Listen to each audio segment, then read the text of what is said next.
Muito bem-vindos, né? Aqui é o Edu Rodrigues. Para quem não me conhece, né? Chega gente todo dia. Então, eu sou diabético tipo 1 há 20 anos.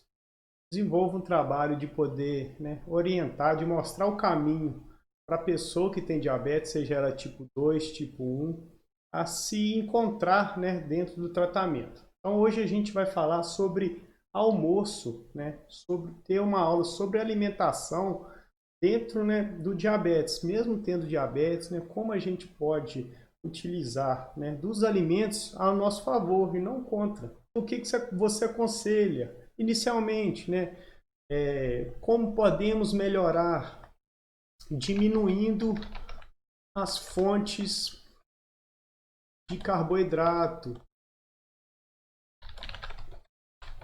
E essas fontes são quais? Diminuindo a batata, né, cortando o macarrão, evitando a lasanha. Então, a partir desse momento que a gente já faz essas escolhas mais interessantes, escolhas mais inteligentes, nossa glicemia tende a responder melhor, né?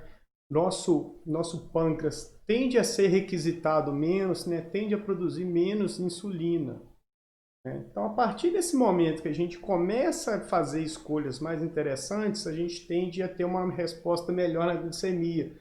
É por isso que é importante a gente medir a glicemia 2 horas após a refeição, né, que é chamada de glicemia pós-prandial.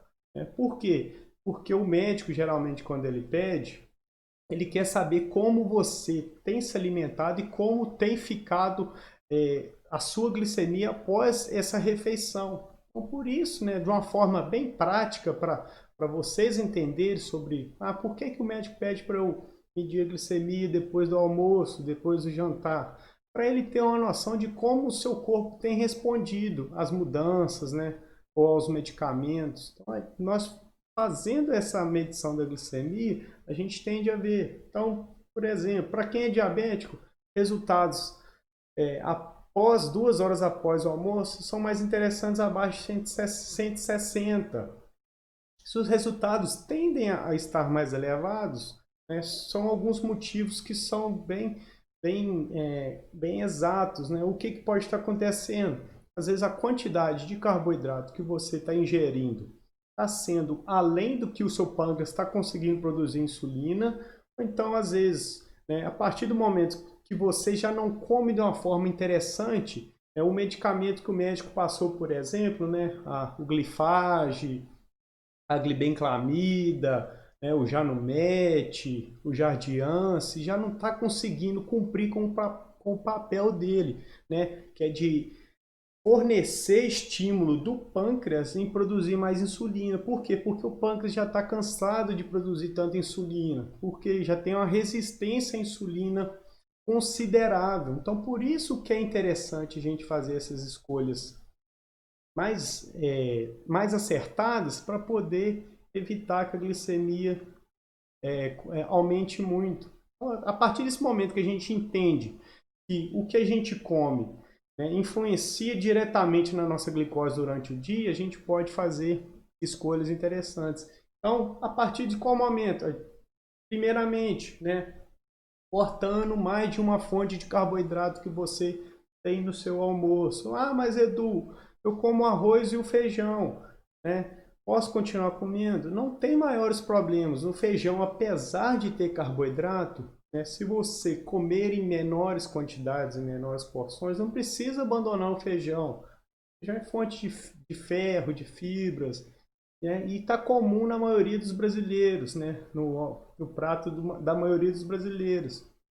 Então ele não precisa ser abandonado, o que não pode, né, uma pessoa comer em grandes quantidades, não tem como. Então, a partir do momento que você reduz pelo menos, né, os tipos de carboidrato e depois vai reduzindo as porções, você tende a encaixar outros nutrientes na sua alimentação do almoço. Então, o que seriam esses outros nutrientes, né? As proteínas. O que são proteínas, Edu? É basicamente carne de boi, né, frango, peixe, ovos, né? Não precisa ser um filé mignon, né? Pode ser por exemplo, o patinho moído, né? É mais acessível. Né? O peito de frango, mais acessível, né? Para não ter a desculpa de falar que a dieta para o diabético é cara. Às vezes a gente não tem o conhecimento de botar os alimentos a nosso favor. Então, o que a gente gera? A gente gera uma desculpa interna que faz com que nos limite a se cuidar melhor. Então, a pessoa acaba buscando esse cuidado somente quando a glicemia está muito descompensada ou está aparecendo as complicações. Então, o que a gente quer fazer? Aproveitar que ainda tem tempo de melhorar, né, a situação do controle da glicemia e começar agora. Entendeu? Então a gente não precisa ficar refém de alimentos caros. Uma alimentação para o diabético é muito cara. Né? Se a gente fizer escolhas inteligentes, né? O peito de frango, a coxa e sobrecoxa do frango, né? Para quem precisa perder peso, né? Para quem tem dificuldade em emagrecer, tire a pele da coxa e sobrecoxa, faça ela assada. Entendeu? Tempere bem. O grande diferencial, né, para se comer com prazer é comer com mais temperos, né? Ervas, limão, temperar com limão, com azeite, entendeu? Utilizar dos temperos ao nosso favor, né? Dessa forma a gente consegue conquistar boas glicemias, né?